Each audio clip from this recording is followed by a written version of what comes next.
Hi, human beings all over the world. How are you today? Lovely Saturday in London, England. Should I say good morning? Yes, pardon my manners. Or is it good afternoon? Or is it good evening, wherever you are? Hope the weather's good as London, England today. Because I know it's a beautiful day out there. Still chilling, but, you know, here in London, England, the clocks go back. I don't know about the rest of the world. So it goes back an hour. Anyways, anyone watching in the continent of Africa, Asia, Australasia, Europe? Anyway, it don't matter where you are. This is your host, your guy himself, DLG Reppin. Here I am again. You can see it. Delhi, London Gooner. Reppin.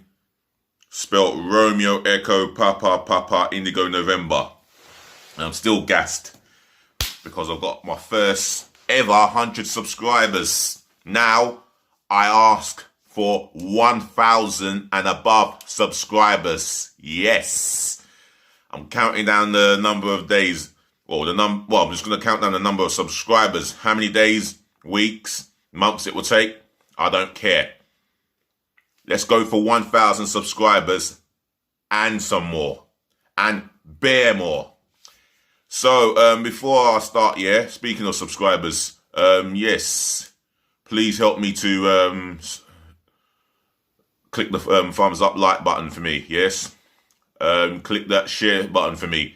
Galore, abundantly. Especially sharing it to your friends and your relatives.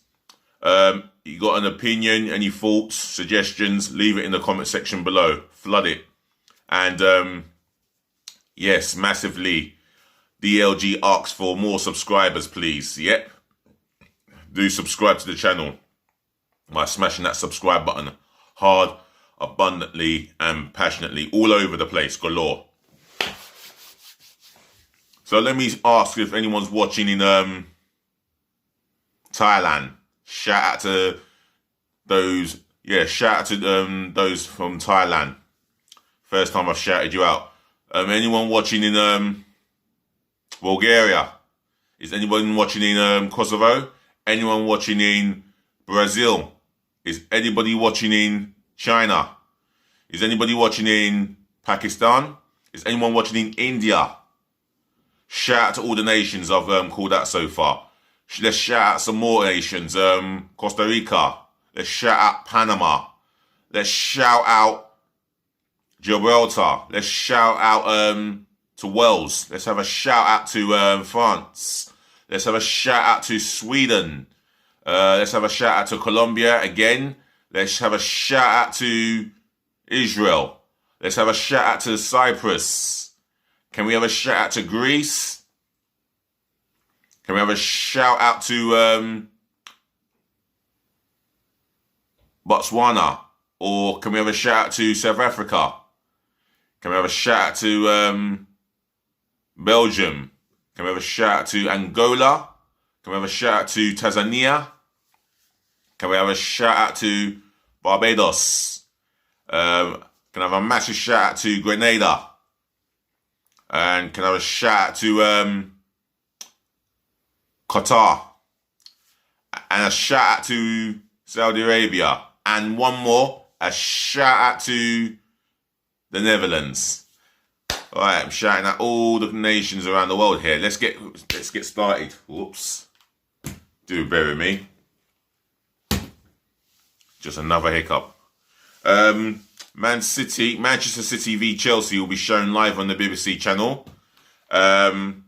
Next bit of news, the Football Association has decided to invest a whopping 180 million into grassroots football. Can you believe that? Can't wait to get my teeth into that one. And the next one, Saturday's transfer gossip. But we're going to start off with the big game, which is going to take place on Saturday the 17th of April, because it's the FA Cup semi-final between Chelsea and Manchester City. So, let me get started here. Written in yellow writing, that's the head title, of course.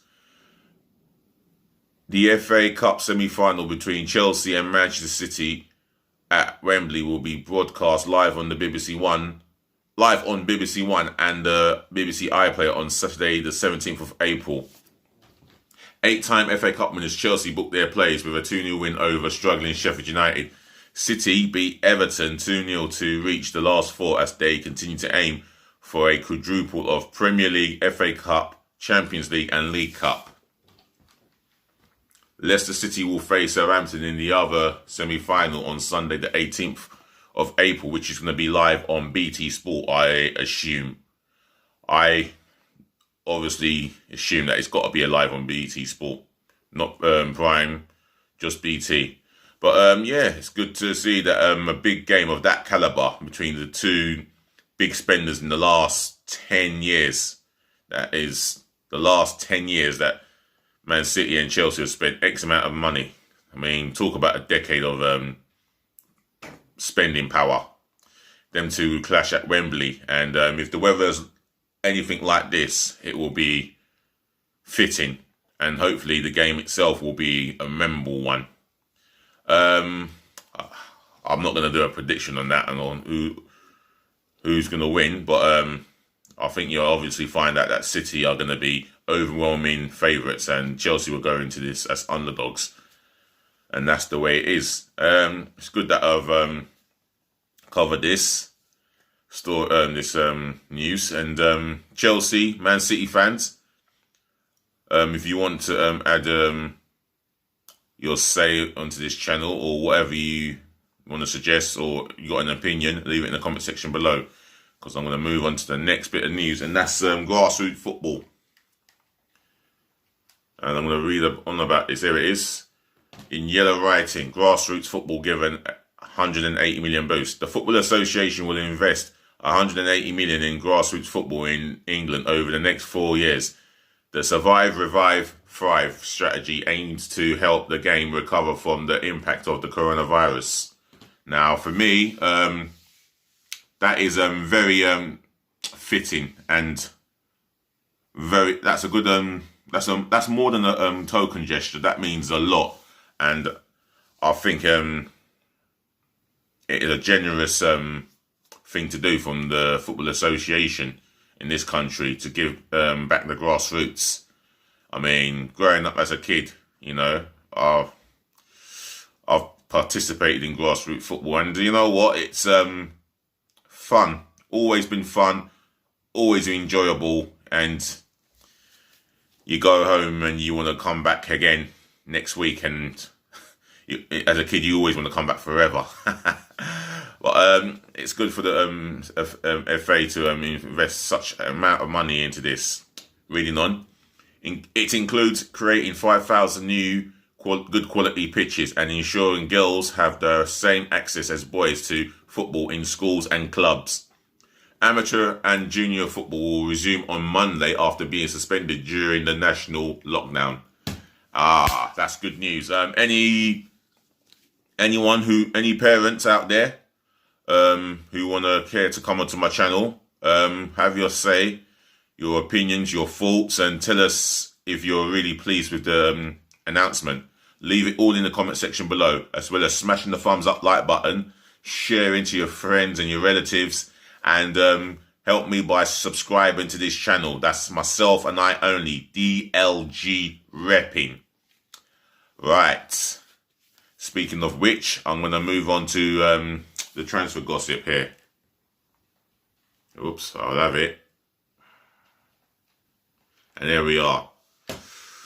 Right, let's see what we can read here today. There's quite a lot written in here, and I must say there's one article that I'm going to read out concerning Arsenal, and I'll get to it later on. But let's start off with what's been written by the Telegraph, and this is about Chelsea here, because it states here that Chelsea will consider a move for Belgian international and former Blues striker Romelu Lukaku if they are unable to sign Norway striker Erland Braut Haaland this summer.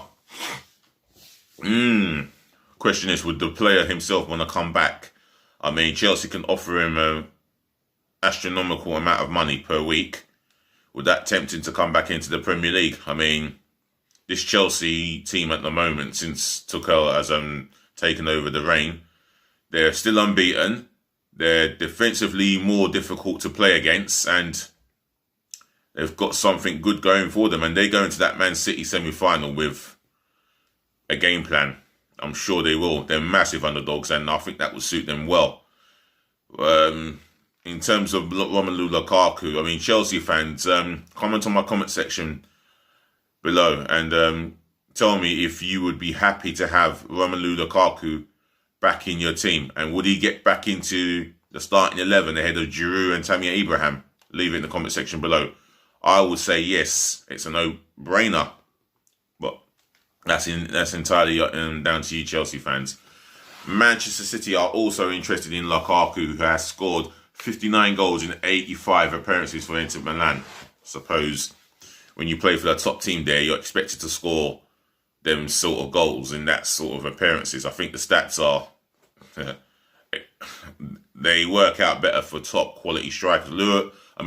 What's his name? Lautaro Martinez, Lukaku's teammate. His stat must be staggering. I'd love to see his stats. If only I could have Googled it before getting onto this. But never mind. I'll find out another time. Haaland's transfer fee this summer has been set by Borussia Dortmund, with interested clubs needing 154 million in order to have a chance of signing the striker.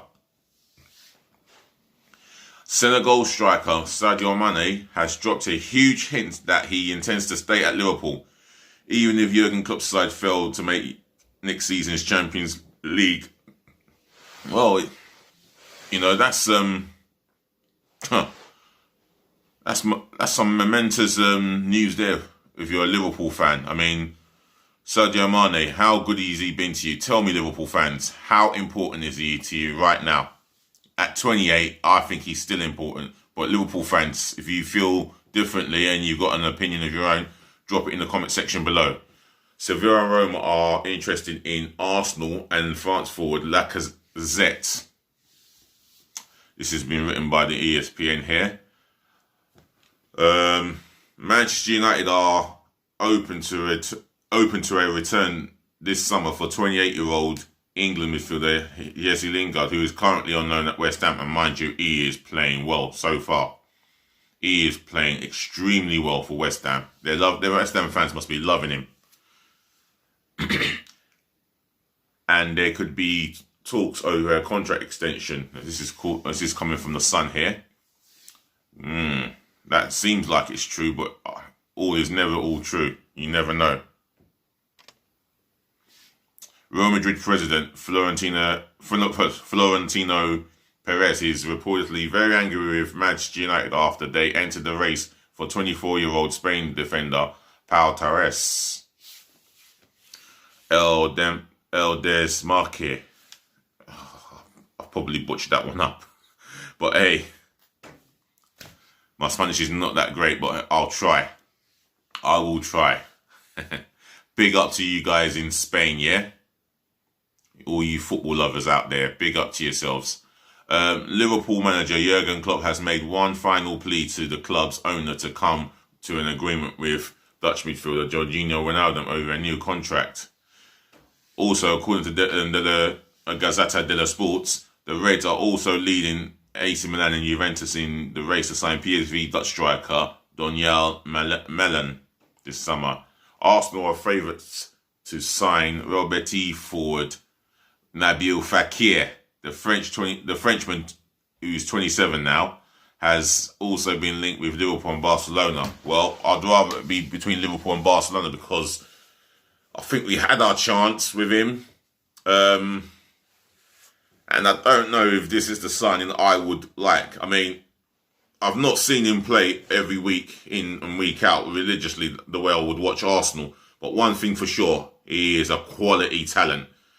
I'll be surprised if we sign him because, as I've always come on and said, we need a left back, cover for Tierney. We need a right back, someone who can do the job on a consistent basis. Bellerin's just not cut it for me, and Chambers has had to play out of position just to perform in that area of that pitch. And yeah, I could do with another central midfield player to partner and accompany Thomas Partey, and we can do with another striker. That's another area that we need to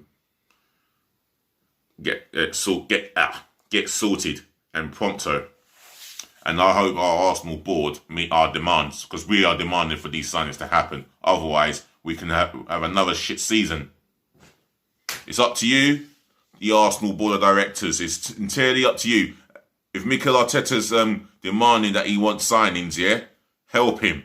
That's why you employed him for a reason, so back him. Anyway, AC Milan will do everything to sign 23-year-old English defender Fikayo, yeah, I thought I said that correctly, Tomori permanently from Chelsea. And one more here, Newcastle United's,